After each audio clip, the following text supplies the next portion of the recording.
আসসালামু আলাইকুম সৌদি আরব প্রবাসী ভাইগণ, আশা করি আপনারা প্রত্যেকে ভালো আছেন। সৌদি আরব হতে আজকের ব্রেকিং নিউজ।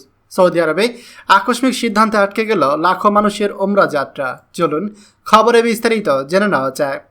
হঠাৎ করে কোনো ঘোষণা ছাড়াই ওমরা ভিসা কমিয়ে দিয়েছে সৌদি আরব সরকার। নতুন কোটা পদ্ধতিতে বাংলাদেশিরা ভিসা পাচ্ছেন মাত্র 8 থেকে 10%। রমজানের শেষ দিকে সেটি নেমে এসেছে 2 থেকে 3%। আকস্মিক এই সিদ্ধান্তে আগাম প্লেনের টিকিট কেটে ও সৌদিতে বাড়ি ও হোটেল বুকিং করেও ওমরা পালানো যেতে পারছে না আমাদের বাংলাদেশি প্রায় 30 থেকে 35 হাজার বাংলাদেশি। আর এই সিদ্ধান্ত নিয়ে যাত্রা বাতিল করেছে 55,000 ওমরা প্রত্যাশীরা। এমন পরিস্থিতিতে প্রায় সরকারের হস্তক্ষেপ দাবি করেছে ভুক্তভোগী আপনার ওমরা জাতি ও হজ অ্যাসোসিয়েশন বাংলাদেশ হাবের নেতারা।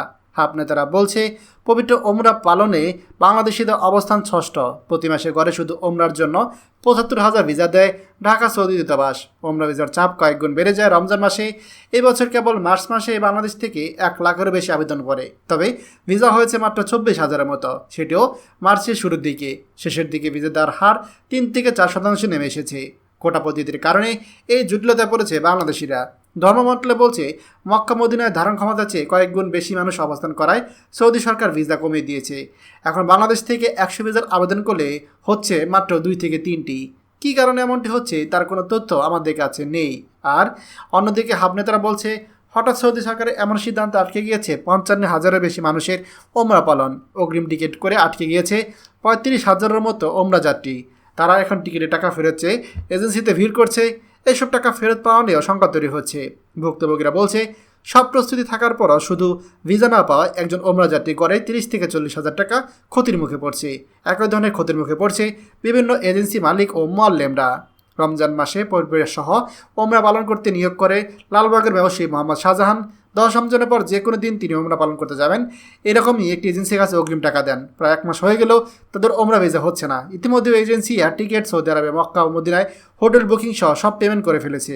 রমজান প্রায় শেষ হওয়ার পালা। এখন ওমরা পালন করতে না যেতে পাওয়ার সিদ্ধান্ত নিয়েছে শাহজাহান।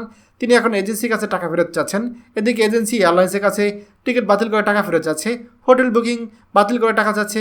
এতে 25% চার্জ কেটে নিচ্ছে Booking.com। এই অবস্থায় বড় আর্থিক ক্ষতির মুখে পড়ছে যাত্রী এবং এজেন্সি উভয় পক্ষে।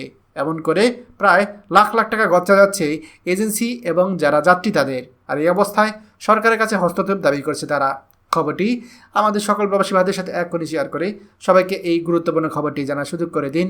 আর আপনি যদি আমাদের এই চ্যানেল নতুন হয়ে থাকেন, অবশ্যই আমাদের চ্যানেলটিকে সাবস্ক্রাইব করুন সৌদি আরবের সকল গুরুত্বপূর্ণ খবর সবার আগে পাওয়ার জন্য। ধন্যবাদ সবাইকে। আমাদের সকল ভিডিও আপডেট সবার আগে পেতে আমাদের চ্যানেলটি এখনই সাবস্ক্রাইব করুন। সাবস্ক্রাইব করতে সাবস্ক্রাইব বাটনে ক্লিক করুন এবং বেল আইকনটি চাপুন, যাতে আমাদের কোনো নতুন ভিডিও আপনি মিস না করুন।